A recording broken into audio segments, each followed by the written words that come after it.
is safe is not what we're looking for. You're crossing a tanker by a tenth or 2/10 of a mile, and that seems fine, no problem. I can tackle them. I'm fine. As I. But no, it's about everybody. And they've got a problem when they see boats. They're like, oh my God, what's going to happen? So what we need to do is keep you so far away that there's no perception on their part that it's time to get nervous. I mean, if they blow 5 horns, that's a big deal, and at least one of them had to do that. That's yeah. Also, I got soaked going back and forth trying to say, hey, turn around. We had to do that 10 times. We'd really rather not do that. So again, it's not about how safe you feel, it's about how safe they feel on the bridge of a boat that can't maneuver at all. So it's a different kind of deal than just, missing another J24 by 1.5 feet. We're talking right away. 2 inches. Okay. All right. Next challenge was going upwind in a blast and not getting laid down and spinning out. How many people did that today? We didn't spin up. Quite a few. Yeah, I know you don't want to admit it. But, so a few things going on there. One of the ways that can be prevented a little bit, first of all, putting a little more backstay on. That opens the backstay instantly opens up your leach, and that that gives the boat less weather helm right there. Also, not heeling so much. So I was close enough while videotaping to hear one boat yell. It was the forwardmost crew yelling, 3, 2, 1, puff on. They're watching the puffs because there's so many people up there in giant fat weather gear that the skipper can't always see the puffs. And there's a couple of things the skipper has to do in the puff is, one, hit the boat at the right angle. If the puff is not a header or lift, but just a big increase in velocity, then it will act as like a lift. So you actually need to come up a little bit as it hits. So otherwise it's going to lay you over. Once it lays you over, you lose balance of the boat. The boat wants to spin up into the wind. The other thing they might want to do is have the main sheet ready to dump a little bit. When do you dump the jib? When it's so windy that the main is out and you're still heeling. That's when you start to dump the jib a little bit. It wasn't quite that windy today. Maybe in some of the peak gusts it was. But if you do ease the jib for a peak gust because the jib alone is going to blow the boat over, then bring it back in immediately. Don't wait for the main to come back in or the skipper or the boat to settle off or any of those things. So if you do ease your jib, it's kind of a last resort. It's also the first thing to come back in when the puff eases. All right. Starts. The fleet could have been a little better spread out. Start with the others or not. You're going to hear me say that every week that I'm here, and then some. So in this case, there were some holes midline. There were some holes down the line, but down the line wasn't necessarily the best place to start. If one end is permanently biased, then yes, you need to move towards the favored end. But if the line is square to the windward mark and the main wind direction, and the wind is shifting back and forth, and it goes way right, that doesn't mean right's favored to start. That means that's the crowded end, and it's actually a bad place to start. But in this case, the pin was down a little bit, and so starting towards the windward end was better. There's another reason why the windward end was a little bit better today. But again, I'd like to see people spread out. I would have favored the pin a little more. And that is because you did not want to get pinned into the left corner. And that happened in the first race.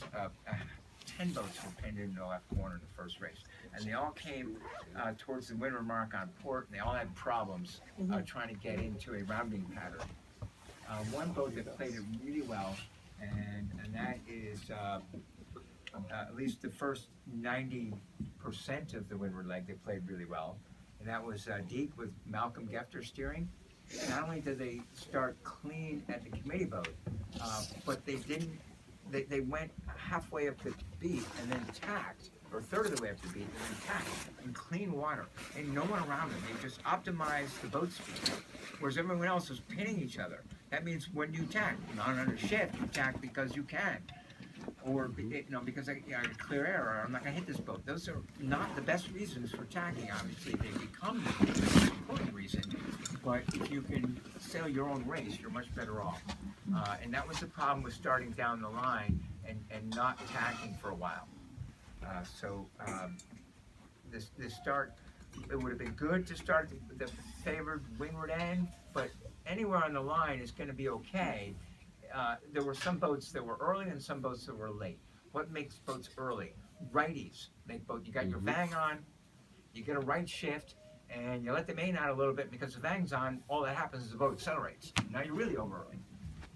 So right shifts cause you to be over early, and what you need to do is over ease. When you get a right shift, your time to the starting line just changed from 20 seconds to 10 seconds, and yet there's still 20 seconds left on the clock. So you got to dump a lot of main sheet if you get a righty and you've got a lot of bang on, or else you're going to be over early. And that happened to a couple boats today. In fact, in one case, the two boats were over early and only one of them came back, so we got an OCS. There were also about an average of 5 boats late for the start, and that doesn't come that quickly. If you don't have a lot of experience yet starting races, it's not an instant race. It's hard, this is where you actually get a ton of starting experience. I mean, if we're able to race on all 18 Saturdays and get in 5 races, that's 90 starts. Is that right? No, I didn't do that math right. 80. That is, It's 90. 90 starts. That's a lot of starts. So after a couple seasons of doing that, you're going to get really good at starting. But it does take a while. I went through this with a freshman on my team who was sailing like a freshman. And every time she came in from a set, we had a little break while the other division raced. So I took her over to the whiteboard and said, this is what went wrong on this start. But there's 1,000 things that got wrong. So after the course of a day, we eliminated 3 of them, of those 1,000 that can go wrong. And for instance, I mentioned you get a header, you get a lift, and suddenly instead of the line being 20 seconds delayed, it's only 10 seconds delayed, but there's still 20 seconds left. What if you get a header? The line was 20 seconds delayed before the header, but now you're so low and you're in bad areas, it can take 45 seconds to make the line, but there's only 20 seconds left. You're late. So now there's nothing you can do about it. It's too late. So how would you have gotten a good start there? By being closer in the first place. And another concept, playing the shifts before the start. Not for the purpose of tacking on the headers, but for the purpose of positioning yourself the right distance from the starting line. That's one way you play shifts before the start, is you're constantly ready for the next shift, so you still get to the line on time. And again, not an easy thing to do. If you're inexperienced, it does take a lot. There's a concept known as pattern recognition. If you go through the same start over and over and over again, you eventually recognize patterns. If I keep doing this is going to happen. If that boat keeps barging in there, this is what they haven't hit me yet, but this is going to happen. It's called pattern recognition. You recognize before they hit you that they're going to, therefore you're not there. You're somewhere else, because you don't want to ever get fouled. Nope. Now, and I found that out frostbiting as a kid. My dad pointed out somebody who said, that guy never gets fouled. I said, it's impossible, it's frostbiting. Let's get fouled in frostbiting, but they're pointless now.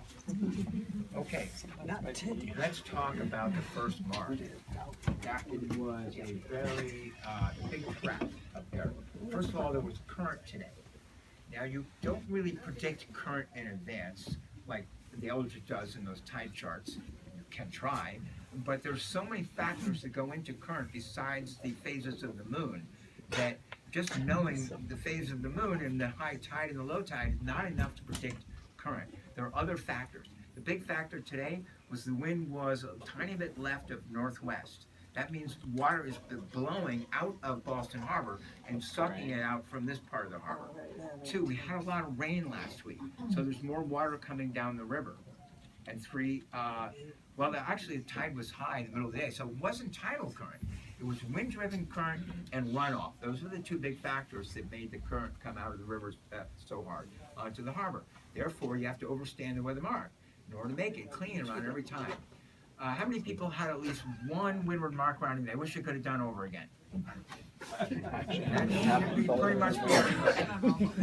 The one we almost hit? Okay. I'm looking for some liars that didn't raise their hand on that one. So, some were worse than others. Some were absolute disasters. There was one DSQ at a mark rounding today, and the skipper thought it was going okay. Made a normal tack, And then when a boat yelled for room, they said, well, as I'm going around the mark, it looks to me like you have enough room. Well, it turns out they tacked in a position where they prevented that boat a length and a half earlier from coming up and making it around that mark. Because making it around that mark was hard, and so when you're tacking and you're coming in on port, there's that's a big danger deal there. When you're coming in on port, what you're hoping will happen, what people try to do is they try to say, well, I can tack in here and make it. Well, 18.3 kicks in, and if you tack in and the boat behind you goes to wind review and they have to come up a few degrees, and what I do, and I'm the coach boat, every time that happens, I look at the telltales of the boat that was on starboard, and I see their telltales break, and I said, oh, that boat that just tacked in there just fouled. If it wasn't for them tacking in there, that boat's telltales wouldn't have broken. Therefore, 18.3 was broken. So I saw 18.3 broken today about 10 times without anybody doing anything about it, because I don't think no one realized that foul was taking place. Well, it was.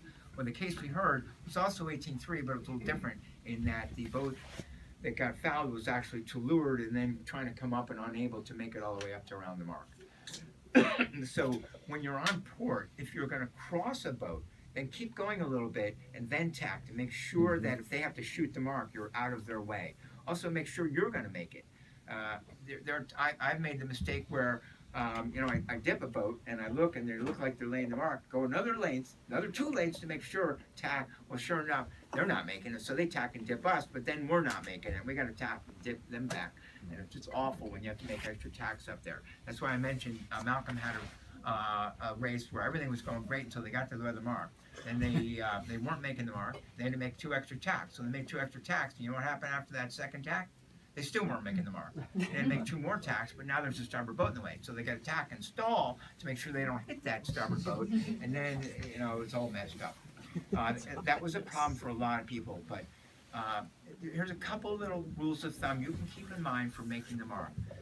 Instead of just compensating for current, overcompensate for current. When you overcompensate for current, you're probably the only boat doing it, and therefore you're in clean water and everybody else is in traffic. Because it's natural to undercompensate for current, because people go on visual, I see the mark, I can make it, and more boats do that, and then all those boats are in traffic, making it even more difficult to make the mark. In fact, you'll probably see some pictures in the slideshow of people not making the mark. So not just compensate for current, overcompensate for current. That's something that could help you quite a bit on making the mark. Stay clean on that each time. All right, let's see. I'm still waiting for scores. Somebody just scream around the corner. I need some scores over here. Scream. Okay. Yeah, where are the Bob's scores? got his shoes off. He's almost there. Almost where?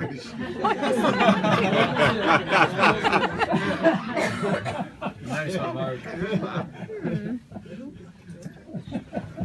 All right.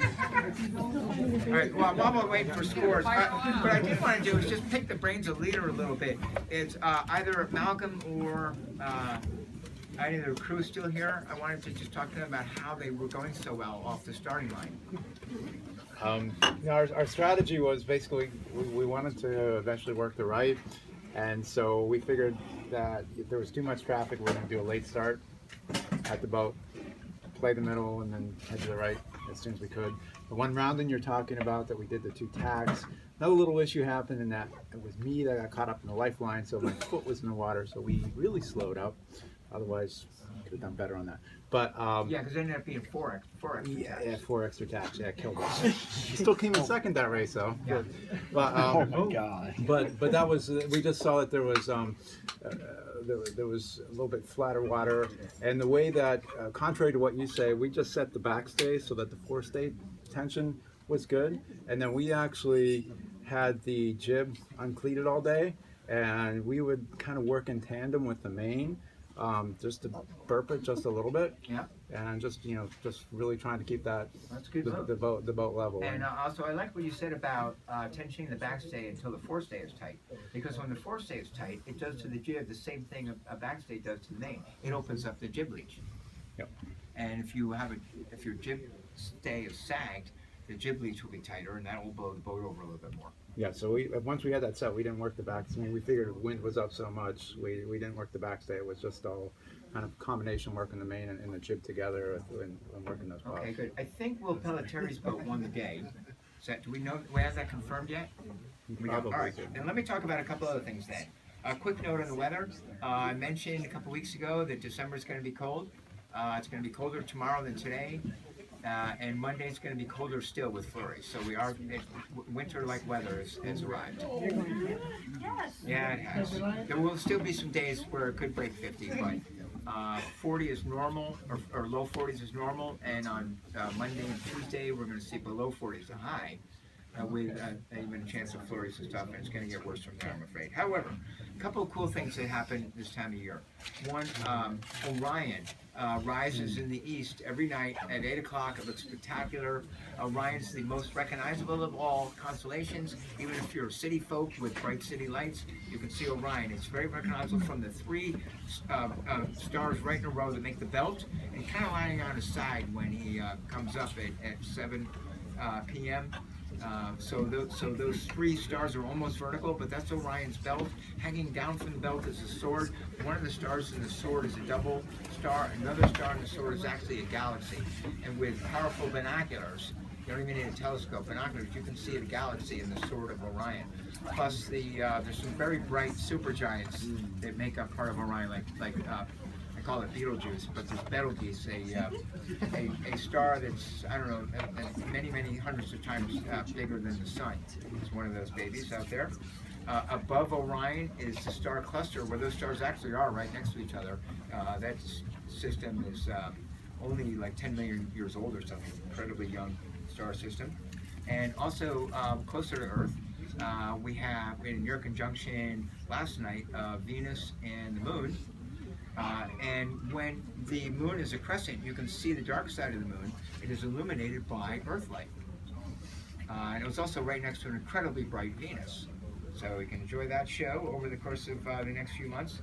Actually, the moon will be in a different place every night. But tonight you'll notice that the moon will be a little brighter than it was last night, but Venus is still also really bright and they're really close to each other. So that's going to be pretty cool. So check out Orion, Venus, and the Moon. Do you have scores yet? How are we doing? Has Bob arrived at his happy place yet? I have a couple notes. Oh, please do. Take it. I didn't put the race cues up today, guys, because we only had 4 boats that did it. I know that I wasn't here 2 weeks ago, so we had a no-go week, and I apologize for that, but I think it's been really fun to watch the replays, and we could have watched some of those mark roundings that were so interesting.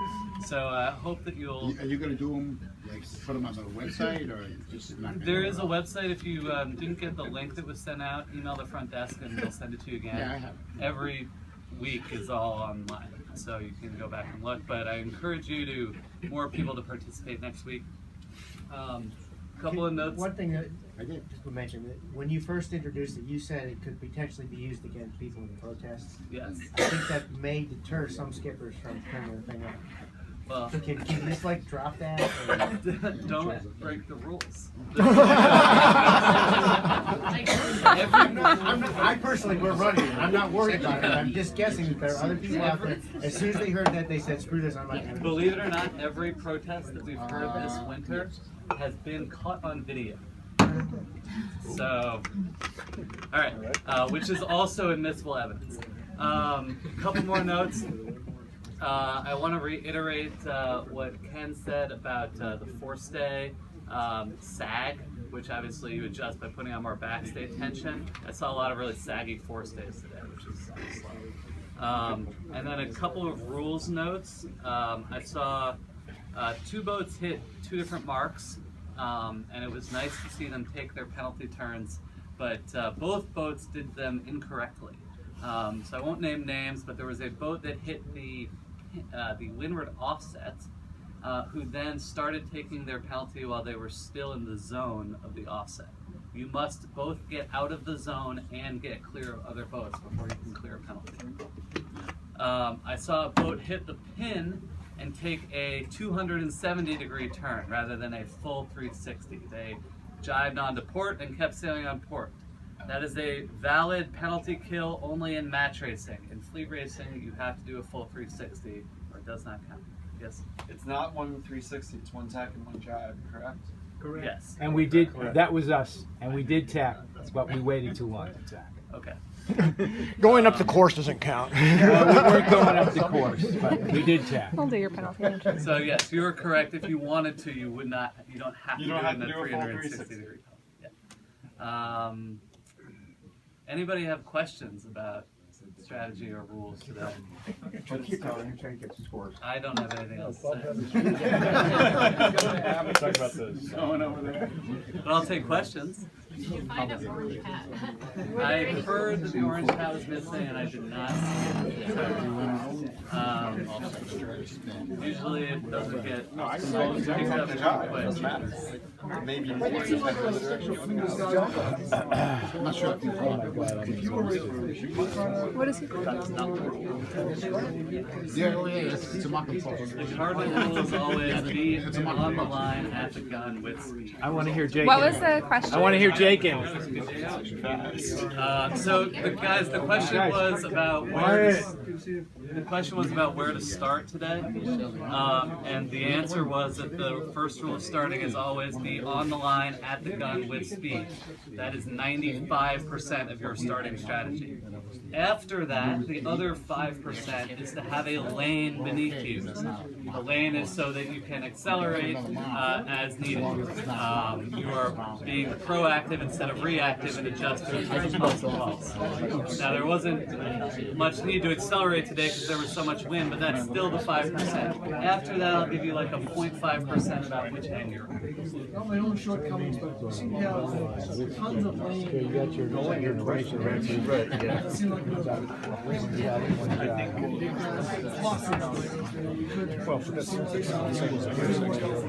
Yeah, well, it's good because we were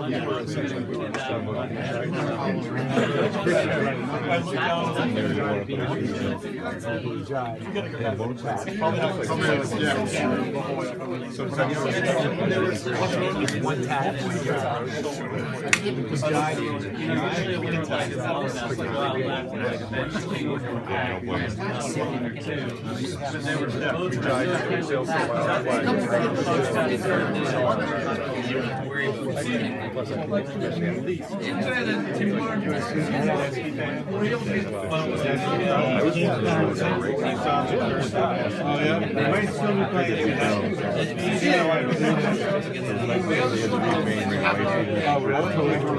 I've seen him before. He was with the slide, right?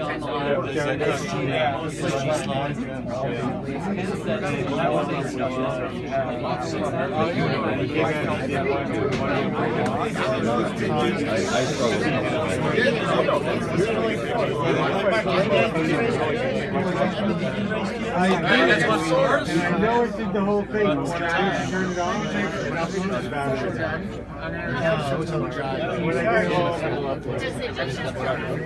Okay, so in fifth place today, with a ridiculously amazing consistent scoreline from Adrian Herr and Team Ika, the 76787 for 35 points. All right, Adrian. Nice.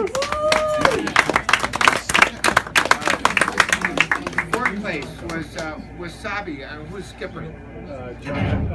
Andrew. Andrew is skipping today on Wasabi. They had 34 points, including a second in the last race. And in third place today, with we've done a lot better, but the first race hurt them. And in fact, they were one of the boats that didn't make it around the mark in the first race. It came out important, had to go all over the place. Are you talking about me? This is Fred Baker, yes, Sorcerer, with an 11.4431 for 23 points, or is that 22 3/4 actually? Way to go. Now, first and second were divided by a 1/4 point. In second place, Malcolm Gefter on Deke with a 2.5213 for 10 3/4. But getting them in the race where they did the 4 extra tacks was Will Pelletarian team with a 1.2125.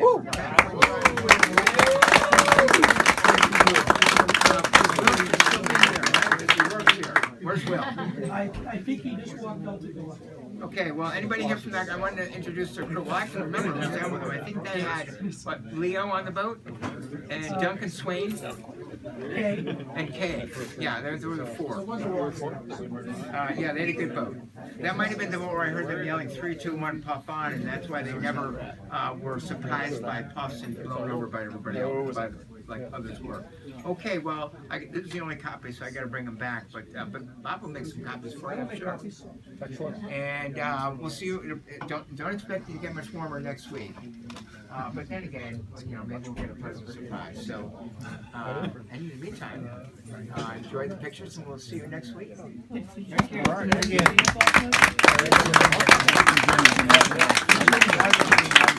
you.